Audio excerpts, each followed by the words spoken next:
Kami sudah sementara melakukan survei. Ini kami punya survei yang kami lakukan, survei opini publik terkait dampak corona, dampak COVID-19 di Maluku. Saya melakukan metodologinya.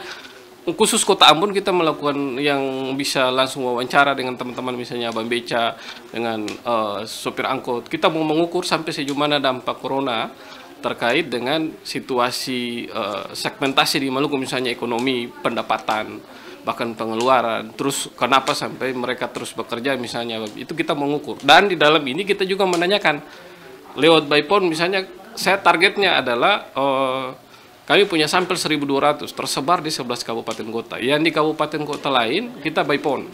Bahkan saya dengan teman-teman kalau bisa langsung video call, kita video call. Kalau hanya sebatas telepon, kita telepon untuk menanyakan kondisi terakhir tentang dampak corona. Bahkan di dalam pertanyaan ini kami sisipkan satu pertanyaan terkait dengan apa pendapat mereka tentang penundaan pilkada. Itu bagi 4 kabupaten, Buru Selatan, Aru, SBT, dan MBD kita sisipkan pertanyaan. Dan rata-rata, karena kita baru mulai dari Senin, kami target hari Sabtu 1.200 responden itu sudah selesai. Kami baru mulai dari Senin, dan rata-rata yang kita tanya, kalau di 4 kabupaten yang ada pilkada, masyarakat tidak masalah, gitu, tidak masalah. Bahkan bagi mereka menunda pilkada itu jauh lebih baik, supaya masyarakat juga harus lebih siap, karena keadaan ini kalau ditunda kan waktu kandidat datang sosialisasi, partai politik datang sosialisasi, mereka lebih luas untuk menerima kalau sudah selesai corona. Tapi kalau sekarang tidak ditunda justru merepotkan. Siapa yang mau datang hadiri visi misi misalnya, acara sosialisasi. Jadi itu dari pertanyaan kita memang belum rampung di 4 kabupaten yang ada pilkada itu. Tapi dari jawaban-jawaban, kebetulan saya sendiri proaktif untuk, memang kita membagi tim. Saya sudah mewawancara kurang lebih hampir 100 orang di lewat handphone, dan kami punya rekaman terkait percakapan. Jadi kita wawancara, ada satu alat kita langsung rekam. Jadi teman-teman memberikan pendapatnya sekitar 21 pertanyaan ini, semuanya kami rekam. Untuk misalnya kita tanyakan kepada masyarakat, perlukah di Maluku akan ada terjadi lockdown atau PSBB? Ada yang menjawab bisa, ada yang menjawab tidak gitu. Tapi kalaupun mereka menjawab oke, setuju PSBB, itu dimulai dengan pikiran masyarakat terkait harus pemerintah segera merecek dulu berapa banyak kebutuhan pokok masyarakat yang harus disiapkan. Jangan sampai kita saking takut lalu melakukan lockdown tanpa memperhatikan kebutuhan pokok. Karena kenapa? Misalnya gini, kita juga menanyakan soal behavior, soal perilaku.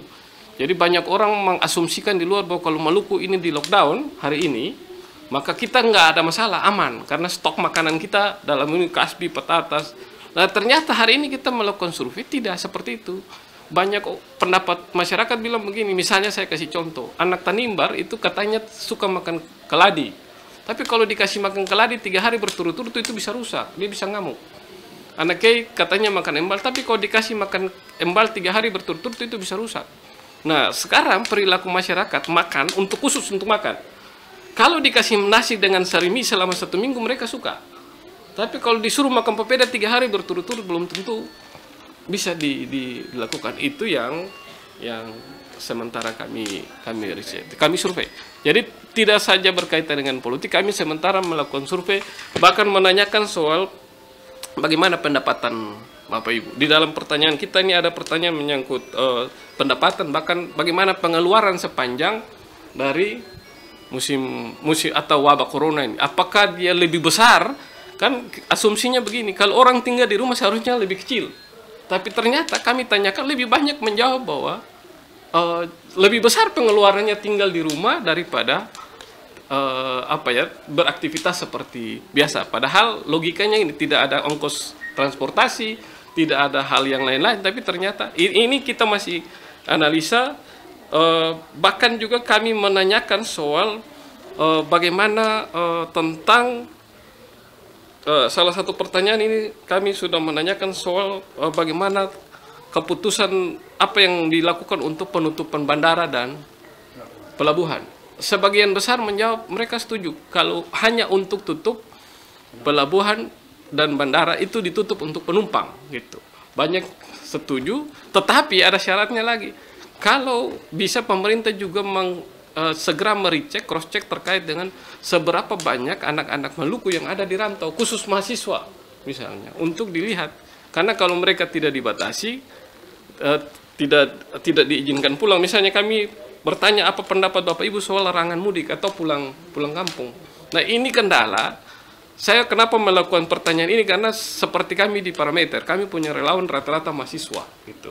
Nah, baru kemarin beberapa relawan kami pulang ke Tual dan malah hari ini mereka sementara karantina. Ini beban bagi kita. Nah, kenapa kita pertanyakan ini, supaya ada tidak sekedar pendapat liar masyarakat. Kami ingin dapat akumulasinya seperti apa, ingin kita sampaikan ke publik bahwa dampak COVID ini pendapatan Abang Beca berapa, sehingga ada akumulasi dari pemerintah. Karena misalnya ada pertanyaan yang sudah kami tanya, apakah sudah ada program pemerintah yang masuk ke Bapak Ibu? Mereka rata-rata menjawab adalah baru sebatas himbauan dan anjuran, belum ada intervensi konkret. Bahkan masker pun di pertanyaan kami yang apakah sudah ada misalnya di pertanyaan ke-7, apakah sudah ada penyemprotan disinfektan dan mungkin pembagian masker, rata-rata menjawab sudah ada.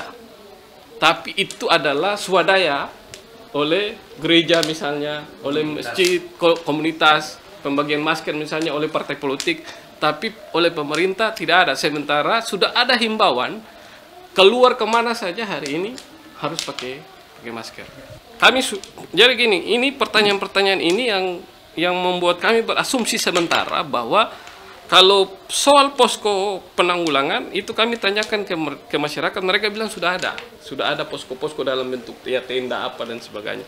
Tapi implementasi terhadap misalnya bantuan-bantuan itu sampai dengan hari ini, tadi saya baru telepon salah satu dari Kabupaten Seram bagian barat, cross check data supaya bisa, tapi kami berharap lebih cepat. Nah ini belum rampung 100% karena kami masih, target kami 1.200 responden. Ini baru kurang lebih 700-an yang masuk, masih kurang sekitar 500 lagi yang kita masih konfirmasi.